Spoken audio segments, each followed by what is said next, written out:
October 5ஆம் தேதி முதல் உங்கள் ஜெயச்சந்திரன் இப்பொழுது மிக பிரம்மாண்டமாக கீழ்கட்டளையில். அமெரிக்காவில் மத்திய அரசு நிர்வாகம் முடங்கி இருக்கிறது. இந்த சூழலில் அரசாங்க ஊழியர்களை வேலையை விட்டு நீக்கப் போவதாக அதிபர் டிரம்ப் விடுத்திருக்கும் எச்சரிக்கை பரபரப்பை ஏற்படுத்தியிருக்கிறது.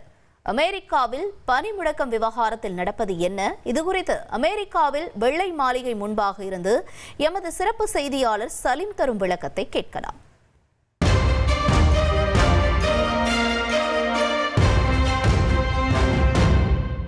அமெரிக்காவில் மத்திய அரசு நிர்வாகம் முடங்கியிருக்கிறது. இந்த சூழலில் அரசாங்க ஊழியர்களை வேலையை விட்டு நீக்கப் போவதாக அதிபர் டிரம்ப் விடுத்திருக்கும் எச்சரிக்கை பரபரப்பை ஏற்படுத்தியிருக்கிறது.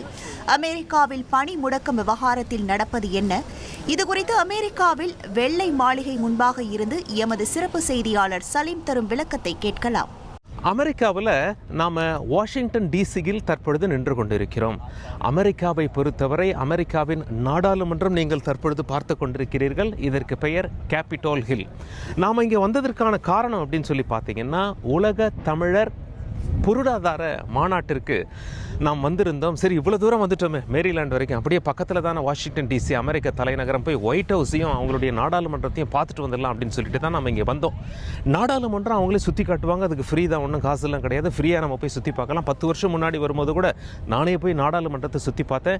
இங்கே வந்து போலீஸார்கிட்ட விசாரிக்கும் போது அவங்க சொன்னாங்க, ஜென்டில்மேன் நீங்கள் வரலாம், படமெல்லாம் எடுக்கலாம், வெளியே இருந்து பேசலாம், நாடாளுமன்றம் உள்ளே இப்போ போக முடியாது அப்படின்னு சொல்லி சொன்னாங்க. காரணம் என்ன சார்? நான் ஏற்கனவே சுற்றி பார்த்துருக்கேன், மறுபடியும் பார்க்கணுமே அப்படின்னு சொல்லி சொன்னதுக்கு, இல்லை இங்கே அரசாங்கமே ஷட் டவுனில் இருக்குது, கவர்மெண்ட்டே ஷட் டவுனில் இருக்குது அப்படின்னு சொல்லி சொல்கிறாங்க. அதற்கான காரணம், நாடாளுமன்றத்தில் 2 அவைகள் இருக்குது. நம்ம ஊர் லோக்சபா ராஜ்யசபா போல் இங்கே house of representatives and senate என்று இருக்கிறார்கள். செனட் சபை தான் மேல் சபை. செனட் சபையில் 2 கட்சிகளுக்கும் ஒத்துப்போகல. அது என்ன 2 கட்சி? அமெரிக்காவை பொறுத்தவரை ஒன்று டெமோக்ராட்டிக் கட்சி, இன்னொன்று ரிப்பப்ளிக் கட்சி. அதாவது ட்ரம்ப் அவர்கள் ரிப்பப்ளிக் கட்சி, ஒபாமா அவர்கள் டெமோக்ராட்டிக் கட்சி. 2 கட்சியினருக்கும் ஒரு விஷயத்தில் ஒத்துப்போகல. ஒபாமா இருக்கும்போது ஒபாமா கேர்னு ஒன்று கொண்டு வந்தார்.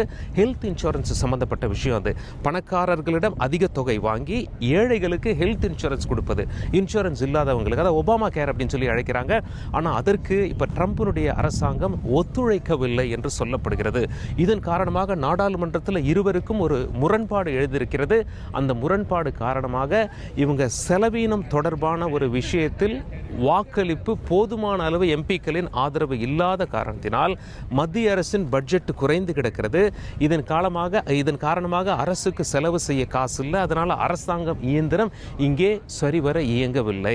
நிறைய பேர் இப்போ அரசாங்க ஊழியர்கள் அப்படின்னு சொன்னால் 20 லட்சம் பேர், அதில் 7.5 லட்சம் பேரை என்ன சொல்லிட்டாங்க கவர்மெண்ட்டு, நீங்கள் வேலைக்கு வராதிங்க, நீங்கள் வீட்டில் இருங்க, எல்லாம் சரியான பிறகு வாங்க அப்படின்னு சொல்லிட்டாங்க. அவங்களுக்கு சம்பளமும் இப்போ வராது.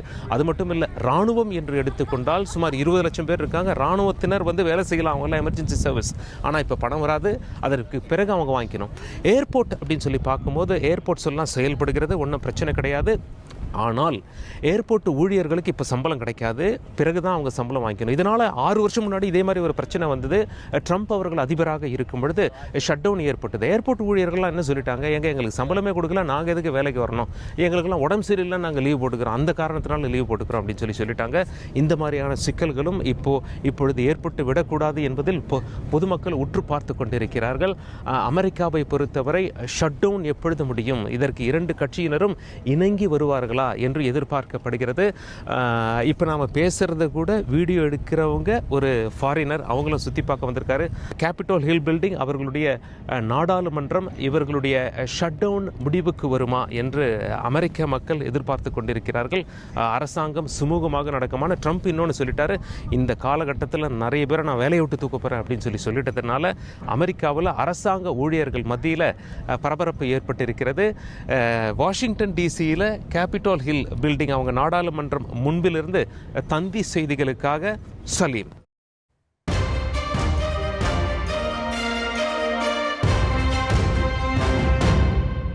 அக்டோபர் 5ஆம் தேதி முதல் உங்கள் ஜெயச்சந்திரன் இப்பொழுது மிக பிரம்மாண்டமாக கீழ்கட்டளையில்.